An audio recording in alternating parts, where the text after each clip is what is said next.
Morning friends, இது வந்து ரொம்ப ஈஸியாக நம்ம தக்காளி ஊறுகாய் எப்படி ரெடி பண்ணலான்ற வீடியோ தான். இந்த சம்மர் சீசனில் தக்காளியோட ப்ரைஸ் வந்து ரொம்ப சீப்பாக இருக்கும். இந்நேரம் வந்து நம்ம இந்த தக்காளி ஊறுகாவை ரெடி பண்ணி வச்சோம்னா நம்ம எல்லாத்துக்கும் சைட் டிஷ்ஷாக யூஸ் பண்ணிக்கலாம். ரொம்ப ரொம்ப ஈஸியாக இருக்கும். Come to stay and mom life. வாங்க நம்ம வீடியோக்குள்ளே போய் பார்க்கலாம். இந்த ஊறுகாய் என்னோட பட்டுக்குட்டி வரைக்கும் ரொம்ப ரொம்ப ஃபேவரேட்டாக இருந்துச்சு. இதுக்கு நான் 2 கிலோ தக்காளி வாங்கியிருக்கேன். 2 கிலோ தக்காளியில் மேலே இருக்க காம்பெல்லாம் கீறி வச்சாச்சு. நான் இதில் ஒரு 15 வத்தல் ஆட் பண்ணிக்கிறேன். நெக்ஸ்ட் வந்து இதில் நீங்கள் 15 வத்தல் ஆட் பண்ணலாம், இல்லை ஃபுல் காரமும் நீங்கள் போட போகிறீங்கன்னா ஒரு கிலோ தக்காளிக்கே நீங்கள் வந்து 15 வத்தல் சேர்க்கணும். நான் 2 கிலோ தக்காளிக்கு வெறும் 15 வத்தல் மட்டும் தான் சேர்த்துருக்கேன். தக்காளியை நல்லா க்ளீன் பண்ணிவிட்டு வேக வைங்க. ஏன்னா நம்ம வேக வச்ச பிறகு தண்ணியெல்லாம் வடிச்சிருவோம், தண்ணி எதுவுமே இருக்காது. அந்த மாதிரி தான் நெக்ஸ்ட்டு ப்ராசஸ் பண்ணணும். நல்லா நான் வந்து 200 கிராம் கிட்ட தண்ணி ஆட் பண்ணி நல்லா வேக வச்சுருந்தேன். வத்தலையுமே சேர்த்து தான் வேக வச்சுருந்தேன். வத்தல் வரையும் சூப்பராக நல்லா வெந்துருச்சு. ஒரு 15 மினிட்ஸ் வரையும் கண்டிப்பாக வேக வைங்க. அப்போ தான் இந்த தோல் தனியாக நம்மளோட தக்காளி தனியாக வர அளவு சூப்பராக வேகும்.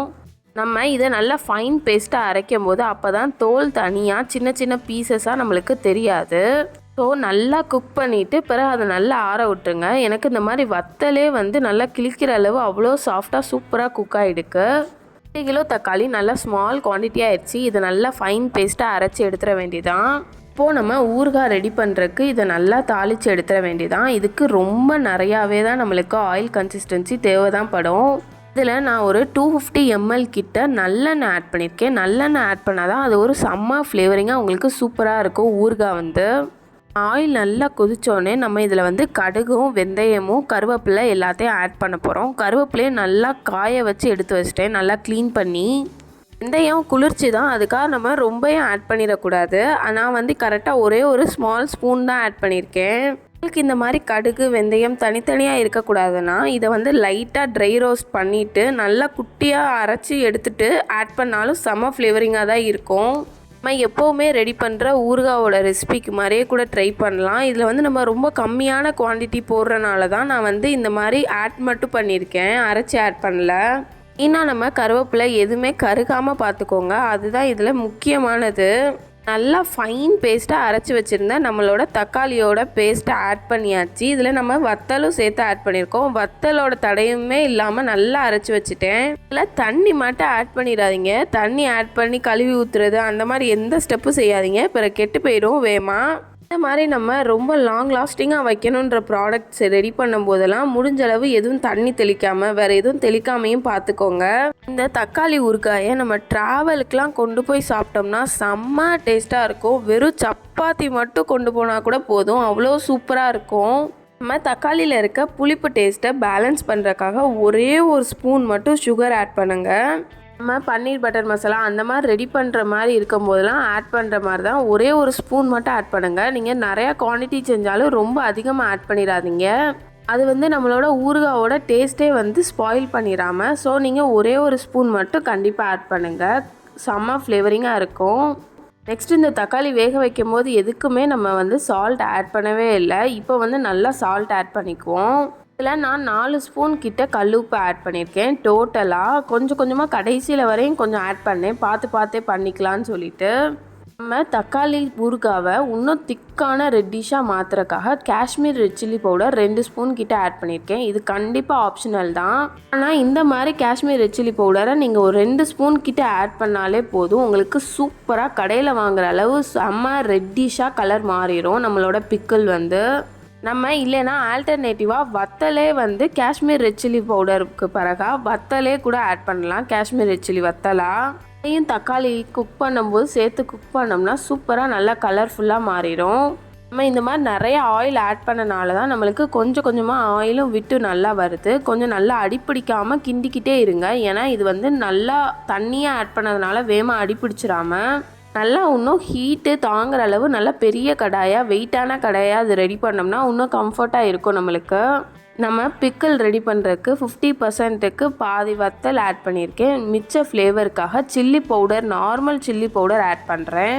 நம்மளுக்கு தக்காளியில் இருக்க புளிப்புக்காகவே ரொம்ப நிறையா தான் நம்மளுக்கு காரம் தேவைப்படும். நீங்கள் வந்து இதனால் ஒரு 4 ஸ்பூன் கிட்டையாவது கண்டிப்பாக சில்லி பவுடர் ஆட் பண்ணுற மாதிரி வரும். நம்ம வாங்குகிற ஒவ்வொரு தக்காளியோட புளிப்பு டேஸ்ட்டை பொறுத்து தான் நம்ம வந்து காரம் ஆட் பண்ணுற மாதிரி இருக்கும். ஸோ நீங்களும் கண்டிப்பாக அதை டேஸ்ட் பார்த்துட்டே ஆட் பண்ணிக்கோங்க. அகெயின் வந்து எனக்கு இன்னும் கொஞ்சம் காரம் தேவைப்படுறதுனால காரத்துக்கும் நான் சால்ட்டையும் ஆட் பண்ணிக்கிறேன். எனக்கு டோட்டலாக 2 கிலோ தக்காளி ஊறுகாய் ரெடி பண்ணுறதுக்கு 15 வத்தல், 4 ஸ்பூன் கிட்ட ஒரு ரெட் சில்லி பவுடர் ஆட் பண்ணியிருக்கேன். Normal red chilli powder 4 spoon கிட்ட கல்லுப்பு ஆட் பண்ணியிருக்கேன்.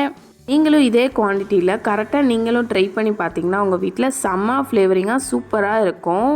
கொஞ்சம் கிண்டிக்கிட்டே இருங்க. நம்மளுக்கு ஹீட் ரொம்ப இருக்கனால வேகமாக அடி பிடிச்சிரும். ஸோ கிண்டிக்கிட்டே இருக்கிற மாதிரி தான் இருக்கும். ஆல்ரெடி நம்ம தக்காளியை குக் பண்ணனால வேகலாம் வச்சிருச்சு, பச்சையாலாம் இருக்காது. ஆனால் இந்த எண்ணெய் நல்லா பிரிஞ்சு வந்த பிறகு தான் நம்மளுக்கு சூப்பராக ரெடி ஆகும். பெருங்காயத்தூள் வந்து ஆட் பண்ணிக்கோங்க. அதுதான் நம்மளுக்கு செம்ம ஃப்ளேவர் கொடுக்கும் ஊறுகாயில் வந்து. நான் பெருங்காயத்தூள் வந்து ஒரு 3 ஸ்பூன் கிட்ட ஆட் பண்ணிக்கிறேன். இந்த மாதிரி நிறைய பெருங்காயத்தூள் ஆட் பண்ணால் தான் நம்மளுக்கு ஜீரண சக்திக்கும் நல்லா ஹெல்ப்ஃபுல்லாக இருக்கும். நம்மளுக்கு இந்த பிக்கிள் வந்து வீட்டிலே ரெடி பண்ணனால வேறு எதுவுமே ஆட் பண்ணவே தேவையில்லை. நம்ம சூப்பராக நல்ல நிலையும் நல்லா பெருங்காயம் எல்லாமே ஆட் பண்ணியிருக்கோம். 4 to 5 month வரையும் கண்டிப்பாக ஃப்ரிட்ஜுக்குள்ளே வச்சுருந்தோம்னா கெட்டே போகாது. இதுவும் நம்ம வந்து கண்டிப்பாக தண்ணி வேறு எதுவுமே படாமல் பார்த்துக்கிட்டோம்னா அவ்வளோ செக்யூர் அண்ட் சேஃபாக இருக்கும். இந்த தக்காளி ஊறுகாய் ரெடி பண்ணும்போது கண்டிப்பாக கொதிக்கும் போதெல்லாம் வெளியில் அப்படியே ட்ராப்பாக சிந்தும். நீங்கள் மூடி போட்டு குக் பண்ணாதீங்க. பிறகு மூடி போட்டு குக் பண்ணும்போது அதில் இருக்க தண்ணி பட்டா கூட வேகமாக கெட்டு போகிறதுக்கு ஆப்ஷன் இருக்கும். ஸோ நீங்கள் வந்து மூடி போட்டு குக் பண்ணாதீங்க. இந்த மாதிரி நீங்கள் கிளறிக்கிட்டே இருங்க. இந்த மாதிரி திக்கான கிரேவியாக சூப்பராக ரெடி பண்ணியாச்சு. இதை வந்து அர்ஜென்ட்டுக்கு நம்ம ஸ்பைசி ஃப்ரைட் ரைஸ்லாம் ரெடி பண்ணுறதுக்கு கூட ஆட் பண்ணிக்கலாம். நம்மளோட கடாயில் பார்டர்லேயே வந்து அப்படியே ரெட்டிஷாக ஆயிடுச்சு. நம்மளோட ஆயிலோட கலர்லாம் சூப்பராக ரெடி பண்ணிட்டோம். இதை வந்து இனிமேல் நல்லா கூல் பண்ணிவிட்டு எல்லாத்துலேயும் ஸ்டோரேஜ் பாக்ஸில் ஸ்டோர் பண்ணிட வேண்டியதான். அப்போ தான் நம்ம சேஃபாக வந்து ஸ்டோர் பண்ணுறதுக்கு வசதியாக இருக்கும்.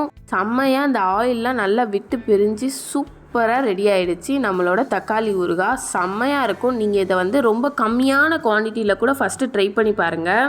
நெக்ஸ்ட்டு நீங்களே பெரிய குவான்டிட்டி அளவு பேட்சாக ரெடி பண்ணி வச்சுருவீங்க. ரொம்ப ஈஸியாக இருக்கும். தேங்க்ஸ் ஃபார் வாட்சிங் த வீடியோ. Tata bye.